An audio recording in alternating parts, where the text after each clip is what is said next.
नमस्ते बच्चों, मैं आपका हिंदी शिक्षक गंगा प्रसाद अवस्थी। आज हम पढ़ेंगे आपकी पाठ्यपुस्तक कृतिका के पाठ 1 माता का अंचल पाठ के बारे में। इस पाठ के लेखक श्री शिवपूजन सहाय जी हैं। शिवपूजन सहाय जी की भाषा पर अद्भुत पकड़ होने के कारण उन्हें भाषा का जादूगर भी कहा जाता है। इस पाठ में लेखक ने ग्रामीण जीवन की ऐसी मनोरम और सुंदर झांकी प्रस्तुत की है कि इसे पढ़ते हुए गांव में पले बढ़े हर बच्चे को अपना बचपन याद आ जाता है। जैसा कि इस पाठ के शीर्षक से ही पता चल रहा है कि इस पाठ में विशेष रूप से माँ की ममता के ऊपर प्रकाश डाला गया है, लेकिन साथ ही साथ इस पाठ को पढ़ते हुए आपको पिता के स्नेह का भी अनुभव होगा। जैसा कि हम चित्र में देख रहे हैं, छोटा सा बच्चा माँ की गोद में बैठा हुआ है। तो प्रस्तुत है पाठ माँ का अंचल। ये पाठ एक उपन्यास का अंश है। तो इस पाठ की शुरुआत में लेखक कह रहे हैं कि जहाँ लड़कों का संग तहाँ बाजे मृदंग, जहाँ बुढ़ों का संग तहाँ खर्चे का तंग। अर्थात जहाँ बच्चों का बचपन खेलता हो वहाँ पर सारा वातावरण संगीतमय हो जाता है। मृदंग एक वाद्य यंत्र होता है। और जहाँ पर बुजुर्ग मिलकर बैठें वहाँ पर वो अपनी आर्थिक समस्याओं की ही चर्चा करते रहते हैं। लेखक कहते हैं कि हमारे पिताजी तड़के यानी सुबह उठकर नहा धोकर पूजा करने बैठ जाते थे और बचपन से ही हम उनके साथ लगे रहते थे। माता जी से केवल हमारा दूध पीने तक ही संबंध था। पेट भरा कि हम पिताजी के साथ चल दिए और उनके साथ ही बाहर बैठक में सोया करते थे। वो अपने साथ हमें उठाते, नहलाते, धुलाते, पूजा पर बिठाते और भभूत का तिलक लगा देते। भभूत यानी पूजा में जो हवन के बाद बची हुई राख होती उसे भभूत कहते हैं, उसका तिलक लगा देते। इस तिलक लगाने के लिए हम बहुत जिद करते तो पिताजी हंसकर, झुंझलाते हुए, डांट कर हमारे माथे पर त्रिपुंड 3 उंगलियों से जो तिलक लगाया जाता, शिव के भक्त लगाते हैं और हम बड़े अच्छे लगते। क्योंकि हम बहुत छोटे थे तो सिर के बाल बड़े बड़े थे, मुंडन हुआ नहीं था। इस तरह से हम भगवान शिव यानी बम भोला का रूप धारण कर लेते। पिताजी बड़े प्यार से हमें भोलानाथ कहते थे। हालांकि हमारा असली नाम तारकेश्वर नाथ था। हम भी उनको बाबूजी कहते और माताजी को मैया, जैसा कि गांव में लोग कहते हैं। जब बाबूजी रामायण का पाठ करते तो हम उनकी बगल में बैठकर शीशे में अपना मुंह देखते और जब वो हमारी ओर देखते तो हम शर्मा जाते और आईना को नीचे रख देते तो वो भी हंसने लगते थे। पिताजी पूजा पाठ करने के बाद राम नाम लिखते। एक राम नाम लिखने की बही यानी पुस्तक थी जिस पर वो हर रोज 1000 बार राम नाम लिखते थे। फिर उसको पूजा की पोथी के साथ बांध देते। फिर 500 बार कागज के छोटे छोटे टुकड़ों पर राम नाम लिखते और उसको आटों की गोलियों में लपेटकर मछलियों को खिलाने गंगा जी की ओर चल पड़ते और हमको अपने कंधे पर बैठा लेते। जब वो गंगा जी में एक एक आटे की गोली फेंक कर मछलियों को खिलाते तो हम उनके कंधे पर बैठे बैठे हंसते थे और जो मछलियों को चारा देकर घर की ओर लौटते तो बीच में झुके हुए पेड़ों की डालियों पर हमें बिठाकर झूला झुलाते थे। बड़ा मज़ा आता था। कभी कभी बाबूजी हमसे कुश्ती लड़ने का नाटक करते और वो शिथिल होकर यानी खुद को ढीला छोड़ देते और हमें कहते कि तुम मुझे हरा सकते हो, और इस प्रकार हम उनको कुश्ती में पछाड़ देते, गिरा देते, और उनके सीने पर चढ़कर हम उनकी लंबी लंबी मूछें उखाड़ने लगते। तब वो हंसते हंसते हमारे हाथों को पकड़कर चूम लेते और फिर हमसे खट्टा मीठा चुम्मा मांगते। तो जैसे बच्चों से माता पिता बहला फुसलाकर प्यार करने को कहते हैं, तो वो लेखक अपना बायां गाल और दाहिना गाल उनके मुंह की तरफ कर देता। बाएं गाल को खट्टा चुम्मा कहते थे और दाहिने गाल को मीठा चुम्मा मान लेते थे। जब उनकी मूछें मुझे गड़ने लगती तो हम फिर से उनके मूछें नोचने लगते। तब वो झूठ मूठ का रोने लगते और हम अलग खड़े होकर खूब ज़ोर ज़ोर से हंसते। उनके साथ हंसते हंसते हम जब घर आते तो उनके साथ हम भी चौके पर खाने में बैठते थे। चौका मतलब रसोई। तब वो अपने हाथ से फूल के एक कटोरे में, फूल मतलब कांसा, कांसे के कटोरे में गोरस और भात सान कर खिलाते थे। गोरस यानी दूध, दूध दही को गोरस कहते हैं, और भात यानी चावल खिलाते थे। और जब खाकर हम अफर यानी हमारा पेट भर जाता तो हमारी माताजी थोड़ा और खिलाने की जिद करती और पिताजी से कहती, अरे आप तो बस 4 कौर खिला दिया बच्चे के मुंह में, और उसे लगता है छोटे छोटे कौर खिलाने पे उसे लगता है उसका पेट भर गया, उसे लगता है उसने बहुत खा लिया। आपको तो पता ही नहीं है कि बच्चे को कैसे खिलाना चाहिए। फिर वो एक कहावत कहती, जब खाएगा बड़े बड़े कौर तब पाएगा दुनिया में ठौर। यानी जब खाना अच्छे से खाएगा तो उसका ताकत आएगी, तभी दुनिया में उसे कुछ ठौर ठिकाना मिल पाएगा, सफलता मिलेगी। तब माताजी कहती, देखिए मैं खिलाती हूँ। मर्दुए यानी आदमी लोग क्या जाने कि बच्चों को कैसे खिलाना चाहिए। अपनी महतारी यानी माताजी के हाथ से खाने पर ही बच्चों का पेट भरता है। फिर वो थाली में दही और भात को, चावल को सानती और मुझे झूठ मूठ अलग अलग नामों से कौर को बताती कि ये तोता है, ये मैना है, कबूतर है, हंस है, मोर है, और कहती जल्दी से खा लो नहीं तो उड़ जाएंगे। और हम इतनी जल्दी जल्दी खा लेते कि अपनी समझ में उन्हें उड़ने का मौका ही नहीं देते थे। और जब हम सब बनावटी चिड़ियों को चट कर जाते तो बाबूजी कहते, अब तुम राजा बेटा हो, जाओ खेलो जाकर। देखो इस चित्र में किस तरह से बाबूजी बच्चे को डाली पर बैठाकर झूला झूला रहे हैं। कितना सुंदर बचपन।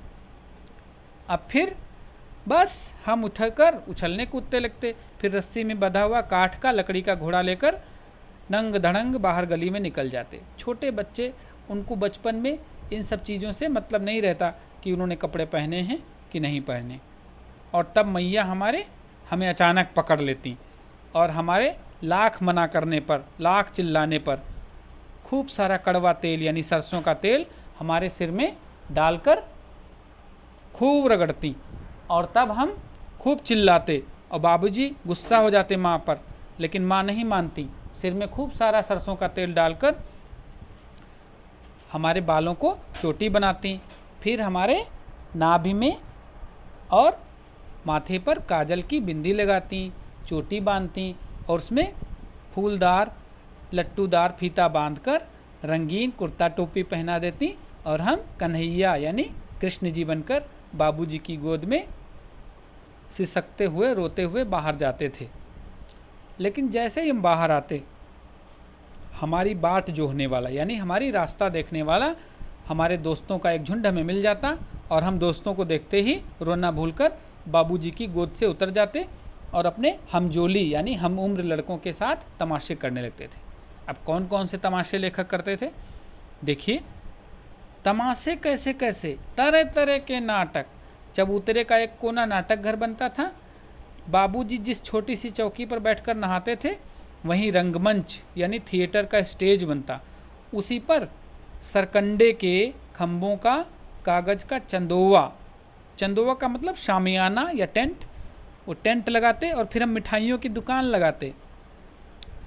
चिलम, गांव में लोग जिसमें चिलम पीते हैं उसका खोमचा बनाते और उसके ऊपर कपड़े का थाल बनाते, और फिर मिट्टी के ढेले के लड्डू, पत्तों की पूरी कचौरी और गीली मिट्टी की जलेबी, फूटे घड़े के टुकड़ों के बताशे, ये सब मिठाइयाँ सजाते और जो पत्थर टुकड़े होते हैं उनके बाट बनाते और जस्ता का धातु के छोटे छोटे टुकड़ों के हम पैसे बना लेते और हम ही लोग दुकानदार और हम ही लोग खरीदार। बाबूजी भी 2-4 पैसे के हमारी मिठाइयाँ खरीदते थे। फिर थोड़ी देर बाद हमारा मन भर जाता तो हम मिठाई की दुकान बंद कर देते और फिर हम घरौंदा बनाते थे। धूल की मेड़ से दीवार बनाते, तिनकों का छप्पर बनाते। गांव में जो घास फूस तिनके का बनाया जाता है छत, जिसमें जानवर वगैरह बाड़े के ऊपर छत बनाई जाती घास फूस की, उसे छप्पर कहते हैं। उस छप्पर में हम दातून के खम्भे लगाते, दिया सलाई का डिब्बी जो होती है उसके किवाड़ा बनाते और घड़े के ऊपर की जो उसका मुंह होता है घड़े का टूटे हुए टुकड़ा, उसकी गोल गोल चक्की बनाते, दिया की कढ़ाई बनाते और बाबूजी की जो पूजा करने वाली आचमनी होती है, आचमनी एक छोटा सा चम्मच जैसा होता है तांबे का जिसमें जल लेकर भगवान को अर्पित किया जाता है, उसकी हम कलछी बनाते। पानी के घी बनाते, धूल के पिसान यानी आटा बनाते और बालू की चीनी से हम लोग ज्योनार यानी दावत की तैयारी करते।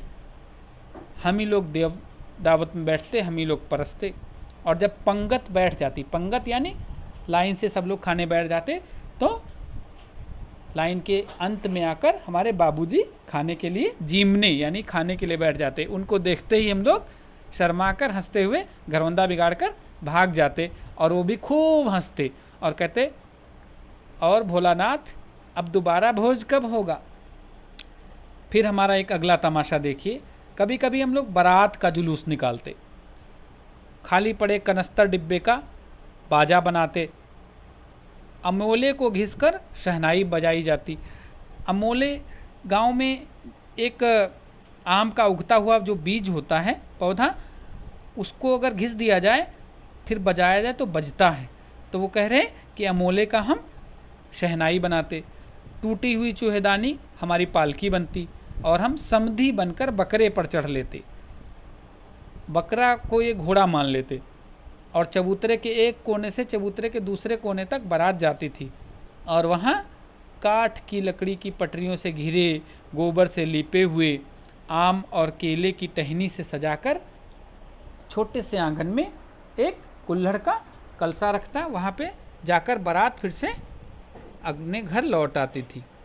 और लौटने के समय खटोली पर, खटोली छोटी सी चारपाई को कहते हैं, लाल लाल कपड़े को डाल करके उसमें दुल्हन को चढ़ा लेते और बाबूजी आते और दुल्हन को देखने का नाटक करते। जैसे ही वो दुल्हन देखने के लिए कपड़े को उलटते, हम लोग हंसकर भाग जाते। लेकिन थोड़ी देर बाद फिर से हमारा नाटक शुरू हो जाता और फिर हम कहते अब हम खेती करेंगे। बस क्या, चबूतरे के छोर के ऊपर घिरनी गाड़ लेते।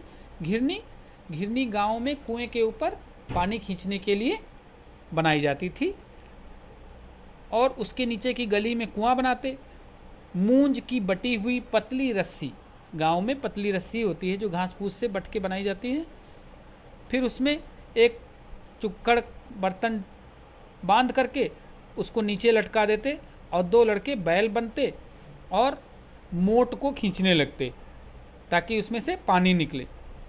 चबूतरा खेत बन जाता, कंकड़, बीज, ठेंगा, हल, सब बड़े जो भी खेती का सामान है वो बड़ी मेहनत से खेत को जोतते पहले, फिर उसमें बीज बोते और फिर उसके ऊपर मिट्टी को बराबर करते और फिर फसल काटते और तुरंत हाथों हाथ थोड़ी ही देर में हमारी फसल तैयार और फसल हम काट भी लेते और फिर हम गाना गाते, ऊंच नीच में बई कियारी जो उपजी सो भई हमारी। यानी हमने ऊंचा नीचा जो भी हमारे पास ज़मीन थी उसमें हमने बो दिया है, जो उपज होगी वो हमारी ही होगी।